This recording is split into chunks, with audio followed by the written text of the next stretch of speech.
Good morning dear students. Last हमने जो chapter किया था वो था द लंचन। सो हमारा नेक्स्ट चैप्टर है आज the children song written by Joseph Rudyard Kipling.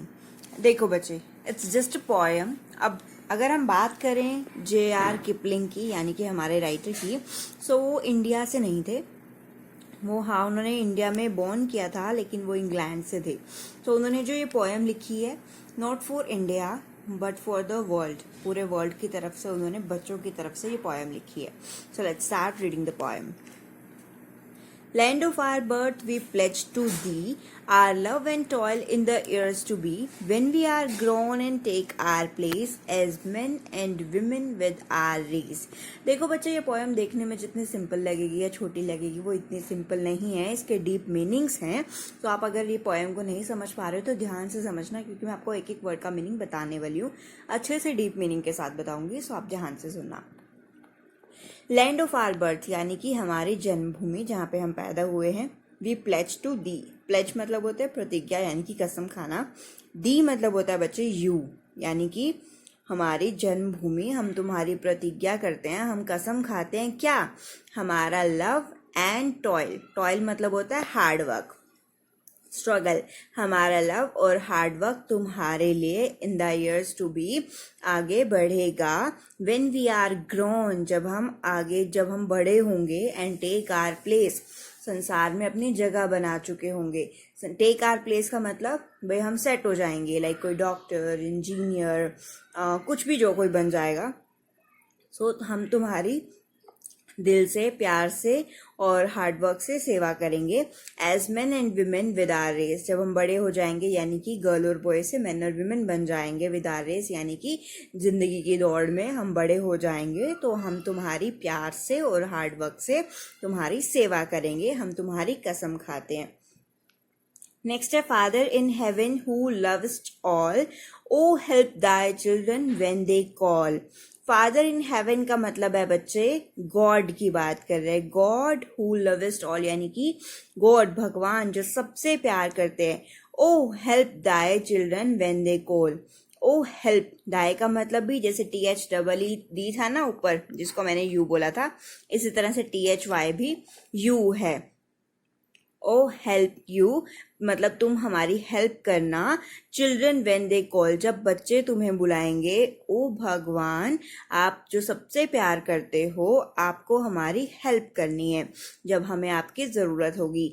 That they may build from age to age an undefiled heritage, ताकि, अब ये दे फॉर मतलब बच्चों की बात कर रहा है, ताकि that they may build from age to age an undefiled heritage. Undefiled का मीनिंग लिखा हुआ है अनपोल्यूटेड, यानी कि प्योर। अनपोल्यूटेड का मतलब पोल्यूशन वाला नहीं है ये। अनपोल्यूटेड का मतलब कि पाप ना हो, पाप रहित कल्चर बनाने में हम मदद करें। बिल्ड मैंने बनाना, फ्रॉम एज टू एज का मतलब क्या है, जैसे अभी हम बच्चे हैं, हम बड़े होंगे, फिर हमारे बच्चे होंगे, फिर उनके बच्चे होंगे। सो जनरेशन टू जनरेशन जो है वो कल्चर को, हेरिटेज को प्योर रखें। आप उनकी मदद करना, आप हमारी मदद करना, भगवान से वो बात कर रहे हैं। ठीक है जी। नेक्स्ट है हमारे पास Teach us to bear the yoke and mouth with steadfastness and careful truth, that in our time thy grace may give the truth whereby the nations live. Teach us, हमें सिखाओ क्या, to bear, bear का मतलब होता है सहना। योक, योक का मतलब क्या है बच्चे, योक का मतलब यहाँ पे है रिस्पॉन्सिबिलिटी इन यूथ। जब हम बड़े हो जाएं, युवा अवस्था में आ जाएं, तो हमें सिखाना क्या, रिस्पॉन्सिबिलिटी विथ स्टेडफास्टनेस। स्टेडफास्टनेस का मतलब क्या होता है बच्चे, डिटर्मिनेशन, पक्का इरादा, दृढ़ता, ताकि हमारे ऊपर जो रिस्पॉन्सिबिलिटी हो उसको हम सच्चे मन से निभाएं, पक्के इरादे से निभाएं। एंड केयरफुल ट्रुथ, और केयरफुल ट्रुथ बोले। उसने सिर्फ ट्रुथ नहीं बोला, ट्रुथ मतलब सच्चा सच बोले, केयरफुल ट्रूथ का मतलब ऐसा सच बोलें जिससे कभी किसी को नुकसान ना हो। हम हमेशा ऐसा सच बोलें जो सबके लिए अच्छा हो। हमें ऐसा सच बोलने की शिक्षा देना। That in our time thy grace may give. That in our time, ताकि जब हमारा टाइम हो, हम बड़े हों, दाई मतलब योर, तुम्हारी ग्रेस, तुम्हारी कृपा, तुम्हारी ब्लेसिंग्स हम पे हों। The truth whereby the nations live. ऐसा सच हम बोलें जिससे कि राष्ट्र को फायदा हो। वेयर बाय मतलब जिससे, नेशंस मैंने राष्ट्र, जिससे बहुत सारे देशों को, राष्ट्र को या हमसे जुड़े लोगों को फायदा हो, हम ऐसा सच बोलें। Teach us to rule ourselves always, controlled and cleanly night and day, that we may bring if need arise, no maimed or worthless sacrifice. Teach us to rule ourselves always. Always का मतलब यहाँ पे always ही है, यानी कि हमेशा। Teach us to rule मतलब कि हमें सिखाओ रूल करना। रूल करना मतलब कि शासन करना। किसके ऊपर? खुद के ऊपर। यानी कि हम खुद के ऊपर शासन करें, यानी कि हम खुद को कंट्रोल करें। कंट्रोल मतलब हम खुद को नियंत्रण में रखें। और क्लीनली, क्लीनली का मतलब हम डिसिप्लिन रहें, भाई हम साफ रहें, यानी कि हमारे मन में लालच ना हो किसी भी चीज का। नाइट एंड डे, चाहे वो रात हो चाहे वो दिन हो, हम हमेशा क्या रहें? अपने ऊपर कंट्रोल करके रहें। जैसे अगर मान लो अभी हमारे पास एक्टिवा है और हमें गाड़ी चाहिए, तो हमारे मन में क्या है? लालच है। वो चीज़ हमारे मन में कभी ना आए। हमारे पास जो चीज़ें हों हम उसमें सेटिस्फाई रहें, खुश रहें। That we may bring if need arise, no maimed और वर्थलेस सेक्रीफाइस। और जब तुम्हें ज़रूरत हो, यानी कि हमारी जन्मभूमि को तब हमें ज़रूरत हो, तो हम मेम्ड, मेम्ड का मतलब नीचे क्या लिखा है बेटे? हाफ हार्टेड, यानी कि ट्रिवियल। हम कभी भी आधे अधूरे मन से तुम्हारे लिए त्याग न करें। आधे अधूरे मन से। दैट वी मे ब्रिंग, हम हमेशा तुम्हारे लिए खरे उतरें। इफ नीड अराइज, जब तुम्हें जरूरत हो। नो मेम्ड, कभी भी आधे मन से। और वर्थलेस, बिना उसे जरूरत के, ऐसे ही हम तुम्हारे लिए बेतुका, बेमन से त्याग न करें। हमेशा सच्चे मन से तुम्हारी सेवा करें। आधे मन से तुम्हारे लिए कोई काम जबरदस्ती न करें। Teach us to look in all our ends on thee for judge and not our friends, that we with thee may walk uncowed by fear or favor of the crowd. Teach us to look in all our ends. मतलब कि हमारे पास जितना हो हमें उतने में ही संतुष्ट रखना, हम उतने में ही खुश रहें। ऑन दी फॉर जज, अच्छा हमें किसी की ज़रूरत हो, किसी की सलाह की ज़रूरत हो, हमें आपकी हेल्प चाहिए, तो हम आपके पास आएँ। ऑन दी मतलब तुम्हारे पास आएँ, आपके पास आएँ। फॉर जज, हमें कोई निर्णय चाहिए, हमें कोई डिसीजन लेना है, तो उसके लिए हम आपके पास आए। नोट आवर फ्रेंड्स, अपने दोस्तों के पास ना जाएं। दैट वी विद दी में वॉक अनकाउड, यानी कि हम और आप, दी मैंने हम, दी मैंने आप, हम और आप मिलके, अनकाउड का मतलब अनअफ्रेड, अनअफ्रेडली मतलब बिना डर के हम आगे बढ़ें साथ में। बाय फियर और फेवर ऑफ द क्राउड, बल्कि हम इनके साथ ना बढ़ें। क्राउड, भीड़, हम अपने साथ ना लेके चलें। भीड़ से हम घबराएं नहीं। हम कैसे चलें? हम दोनों चलें, हम चलें और आप चलें। ठीक है, मतलब कि अपने देश की बात कर रहा है, अपनी धरती की बात कर रहा है, अपनी जन्मभूमि की बात कर रहा है कि हम हमेशा बिना डरे अपने पथ पर आगे बढ़ते रहें, हमें किसी की जरूरत ना पड़े।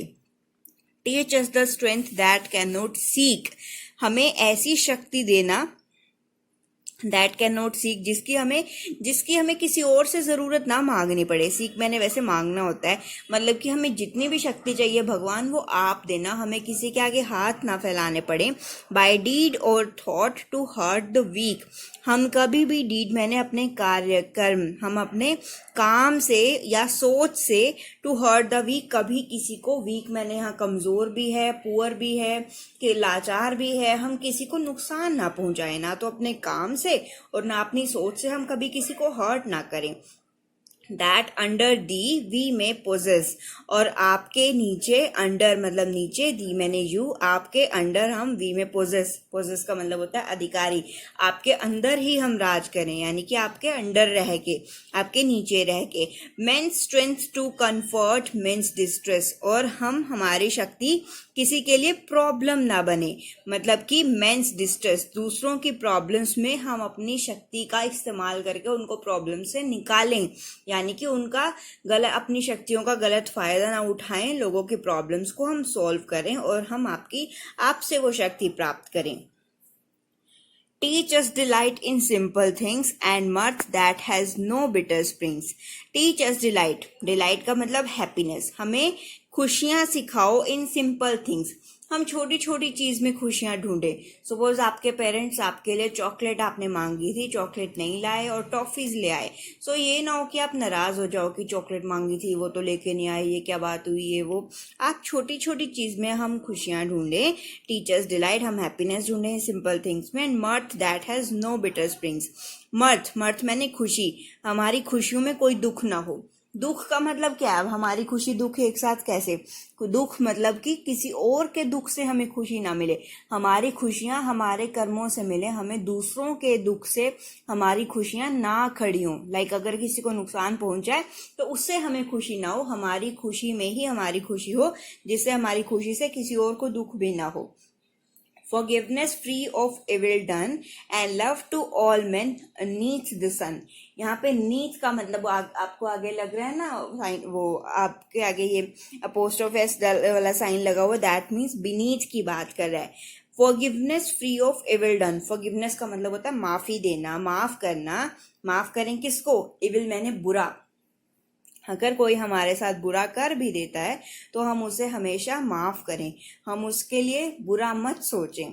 And love to all men beneath the sun, और हम सबको सन के नीचे। अब सन किसके लिए? पूरे वर्ल्ड के लिए है, तो यानी कि वो राष्ट्र की बात कर रहा है, अपने सिटी की, अपने घर की, अपने देश की। हम सबसे प्यार करें, सबसे भाईचारा करें, ठीक है? कोई हमारे साथ बुरा भी करे हम उसे भी माफ कर दें और हम सबसे प्यार करें। Land of our birth, our faith, our pride, for those dear sake our fathers died. Land of our birth यानी कि हम अपनी उसने जब स्टार्ट की थी तो बोला था ना, इनके हमारी जन्मभूमि। तुम कौन हो? हमारा फेथ, हमारा विश्वास हो, हमारा प्राइड, हमारा गर्व हो। हमारी जन्मभूमि, तुम हमारा गर्व हो, तुम हमारा विश्वास हो। For those dear sake our fathers died, तुम उनके खातिर हमारी जान हो जिन्होंने तुम्हारे लिए अपनी जान न्यौछावर कर दी। फादर्स मतलब कि एंसेस्टर्स, यानी कि दादा परदादा, यानी कि जो हमारे ये रहे हैं, हमारे एंसेस्टर्स रहे हैं, उन्होंने भी तुम्हारे प्यार के लिए, उनको तुम पे गर्व था, उनको तुमसे प्यार था और उन्होंने तुम्हारे लिए अपनी जान तक न्यौछावर कर दी। O motherland we pledge to thee, यानी कि ओ मातृभूमि हम तुम्हारी कसम खाते हैं। दी मतलब तुम्हारी, प्लेज मैंने कसम खाना। हम तुम्हारी कसम खाते हैं क्या? हेड, हर्ट एंड हैंड, दो द ईयर्स टू बी, यानी कि हेड मतलब मेंटली, हर्ट मतलब इमोशनली, हैंड मतलब फिजिकली। हम जब भी इस लायक बन जाएंगे तो हम तुम्हारी मेंटली भी सेवा करेंगे, इमोशनली भी सेवा करेंगे और फिजिकली भी तुम्हारी सेवा करेंगे। लाइक अगर हम बड़े बन गए तो मेंटली मतलब कि दिमागी रूप से कि हमारे देश के लिए क्या सही रहेगा वो हम करेंगे। इमोशनली हमारे देश को किस चीज की जरूरत है, देश के बारे में सोचना, वो हम करेंगे। फिजिकली देश को यहाँ पे निर्माण की जरूरत है, देश को क्या चीजें चाहिए, हम हर चीज से अपना हर संभव सहयोग हम तुम्हें देंगे, हम तुम्हारी कसम खाते हैं। सो मेंटली, इमोशनली एंड फिजिकली हम हमेशा तुम्हारी सेवा करेंगे, हम कसम खाते हैं। So this was the poem बेटे। आपको क्या करना है, इसके पीछे जो आपके पास एक्सरसाइज गिवन है आपको वो ट्राई करनी है। अगर आपको पोएम समझ आ गई है तो, अगर आपको पोएम नहीं समझ आई है तो आप मुझसे पूछ सकते हो। वैसे मैंने हर वर्ड के मीनिंग भी लिखे हैं और आपको हर वर्ड का मीनिंग भी समझाया है। स्टिल कोई डाउट है बेटे आप मेरे से पूछ सकते हो, ठीक है? एक्सरसाइज ट्राई कर लेना। Till then take care, stay safe, bye.